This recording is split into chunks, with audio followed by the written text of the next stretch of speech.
Hey folks, and welcome everyone. It's Egwin here from Beyond Systems. Welcome back to the channel. If you're completely new, just let me quickly give you a heads up. Yes, this is a standalone video. However, we are currently in the core series. So right now we're talking about everything that has to do with core mobility, core function, core stability, core training, and how all those things coordination wise actually tie back into each other, how this properly works. And in this specific video, we're talking about one of the muscle isolations. Now, if you want to go more into depth and really understand this full picture of all the different core aspects, and I suggest you actually check out the whole series and don't just stick with this video, because it's simply impossible to talk about all aspects core in one simple small video, especially when it's tied into exercises. Now, in one of the last videos, I've been talking about isolations of some of the core muscles. Again, I already mentioned that when we are talking or thinking about the core, for most people, it's always this idea, this concept of, okay, my core, that's something that has to do with my belly region. But as I always say, the core is a lot more. The hip flexors, literally every single muscle that connects back into my spine, all the muscle, my intercostal muscles, all of those I would still consider core muscles, because the core is really just a functional region in the center here that we have to take a look at in a very holistic way, not just focused on 2 or 3 muscle groups. This whole concept that the fitness industry produced in terms of core training, and then most people understand abs training with core training. Yes, this is part of it, or can be part of it, but by far it is not all. This is why we're here in a much wider sense. Now let me jump right into the exercise of today. We've done isolations of rectus abdominis, oblique externus, oblique internus in some of the last videos. Right now we are talking about transverse abdominis muscle. First of all, how to actually locate it, and a little bit of what we can do to train it. You can train your six-pack, you can train your classical abs with something simple as crunches or something like that, no problem. The transverse abdominis muscle is a little bit different. Why? Anatomically speaking, it wraps around the body from the back all the way to the front and connects to the rectus chef. Now, what do I mean by that? Obviously, it doesn't cover the full body, it doesn't cover the chest area up here. However, what it does, it originates in the thoracolumbar fascia, and from the thoracolumbar fascia, it actually fans out to the front with fibers running more or less parallel to the ground. It also has its parts between the left and right innominate, so between the left and right hip bones, and actually connects back into the body center, into the rectus chef. And it's extremely important that this one has a completely different function than my regular rectus abdominis or obliques muscle. It doesn't have to do this much with actually moving the body, with actually crunching together, rounding the spine or arching the spine in the lower back. It doesn't have to do that much with rotational aspects. But what it does have to do with a lot is the stabilization of the core. Now, I know many of you might have heard, okay, I need to do some abs training to stabilize my core. This is one way of doing it, and it's not the most healthiest way to do it.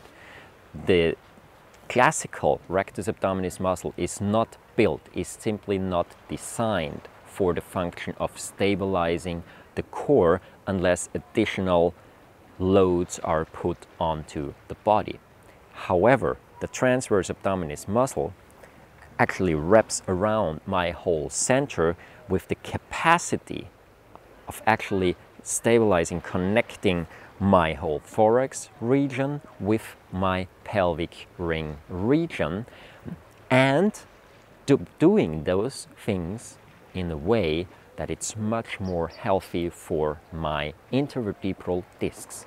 Now you might say, okay, what do my intervertebral discs have to do with my abs? A lot. We'll talk about this in another video. I think I've talked about it before in the channel, but right now let's jump into what does this transverse abdominis do? Like I said, its fibers run basically parallel to the ground, wrapping around the body, almost like a belt. Now, the function of it, what you can imagine about the function is the following, and this is the first exercise that we're doing today. When you try to pull your pubic bone up towards your sternum, you try to connect them, almost like in a crunch, like this. You can just pull up the pubic bone. Now you'll activate the lower part of your abs, and then if you at the same time pull down your chest a little bit, you'll activate more the higher parts of your abs, almost like in a crunch. So this is the function of the rectus abdominis muscle.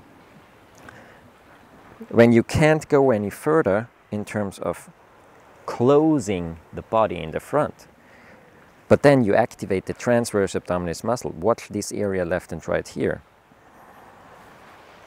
You see, the belly gets sucked in even deeper. You can imagine it like this. If these are the fibers of the rectus abdominis muscle, they contract, whoop, literally contracting the fibers, meaning they glide into each other, making the muscle shorter. If this is, say, my chest area, this is my pelvic ring, then those two are coming together closer. And right now, from here, you cannot contract anymore, but then you have the transverse abdominis muscle, and the transverse abdominis muscle does the following. It pulls the rectus shaft towards the spine, actually making the distance between the hip or the pelvic region and the thoracic region even lower, even less. So it pulls those parts together even more. It's really important to understand here is this is a way to find the muscle, which is the very first thing that we do. So again, what's the exercise? The exercise is pulling up your pubic bone and contracting your classical abs, and now thinking to pull your navel towards the lumbar spine, and literally trying to make your belly as narrow as possible. This is the function of the transverse abdominis muscle in its full range of motion. Obviously, throughout the day, you do not want to run around with a fully active transverse abdominis muscle, almost like a corset or something like that. No, you do not want this. But this functional stability of keeping the rectus shaft, where also my obliques connect to, in place in regard to my lumbar spine and my pelvic ring, this is the function of the transverse abdominis muscle, or one of the most important functions of this muscle. So once again, let me show this once again. From here, you pull the pubic bone up, you activate your abs, and then you activate your transverse abdominis muscle, trying to pull the belly in completely towards the lumbar spine. And as you can see, it's not just the belly going back in from the front, it's also the belly getting more narrow up here over your hip bones. So literally it's almost like a belt pulling together. If you can do this, you can already use your mind to connect to the transverse abdominis muscle, which is awesome. Now let me give you a quick exercise to do a very, very gentle training for the transverse abdominis muscle. This exercise is simple. You sit down somewhere. It doesn't have to be on the ground. You can do it on the ground, or you can do it like me right now here on this stone. What you want is you want to lie back just a tiny little bit, lean back actually. You want your spine to be more or less straight, so don't round into it like so. You just want to lean back a little bit and then lift your legs. Now watch my belly closely when I do this. When I move back like this and I lift my legs, for some people the belly starts to stick out almost in a triangular shape towards the front. If this happens, then this means that your rectus abdominis muscle is actually activated. The rectus muscle actually stabilizes or tries to stabilize the movement, but the transverse abdominis muscle isn't doing enough. The transverse abdominis muscle just allows for the rectus shaft to completely lose structure and float out to the front. Now, if you're doing yoga, you probably have heard of that cue to pull the navel towards the spine.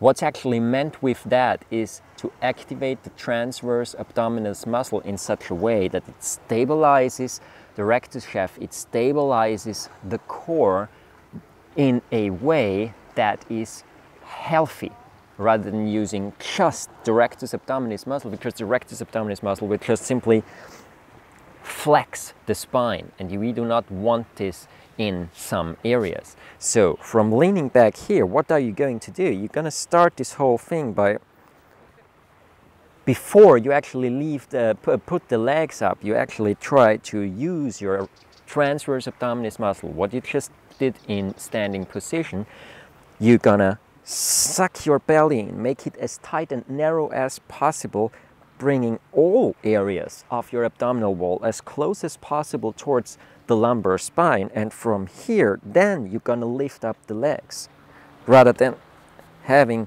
the transverse completely relaxed and the belly pushing out like this. You want it to be contracted and pulled back in. Like I said, whether you do this exercise up there sitting on something or you do this exercise sitting on the ground, doesn't matter. You can do it on the ground like this. Now this is just simply using the rectus. You see, my belly pushes out to the front like this. However, what I want is the belly to be pulled in. I don't suggest you do this while you're already in the exercise. I'd say start in a sitting position.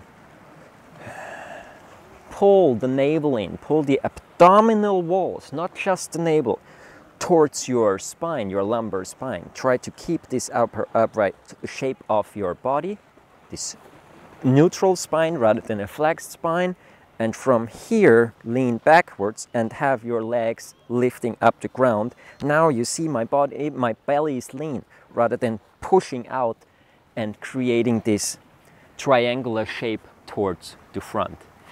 This is a very, very, very simple way to train the transverse abdominis muscle and to consciously tune back into it. There is another aspect here which is important, and that additional aspect is obviously you can increase the loads, but I wouldn't suggest external force so far. From here, whoop, transverse activated, back here, you can then just simply start to extend one of the legs, extend both of the legs, and making sure that your transverse is still active. Now, you've seen me just drop back to the front. I would actually suggest you do this at the beginning, so make this an exercise. Why? If you're up here, transverse activated, you extend one leg, you extend the second leg, and you allow for this whole body suddenly to move. It actually generates a more functional understanding of it in the body. Whenever one body part changes its position in regard to its surroundings, like right now, the whole body from leaning backwards to upright, this gives this additional understanding to the muscles. Oh, hang on, this is not just meant for one specific posture. This is actually something that I can use in different postures, in different body positions to stabilize. And yes, obviously, you can also go and activate your transverse, come up here, extend one leg, extend the second leg, and still have it engaged instead of the belly pushing out without falling over. Yes, absolutely. This is literally, I would say, the second stage of this exercise, of the progression already. Stage number 1, try to understand, oh, okay, that's just my rectus. I'm pulling the abdominal wall in, trying to keep the structure in the body, going in this float state, then extending maybe one leg or the other leg is already a progression. And then from there you can extend both legs with this body back up tilt, and then you do it without the body back up tilt. And then there are a couple of more exercises that you can do for your transverse abdominis muscle that actually work completely out of a lying position, lying down position. I've done a video regarding that already, but I'll redo it and focus a little more even on the psoas muscle, because the psoas, the glutes, and the transverse abdominis muscle, they work tightly together to stabilize and functionally hold, yet form this whole central area in a way where, okay, you feel your lower body, your upper body are actually connected with each other, but not stiff.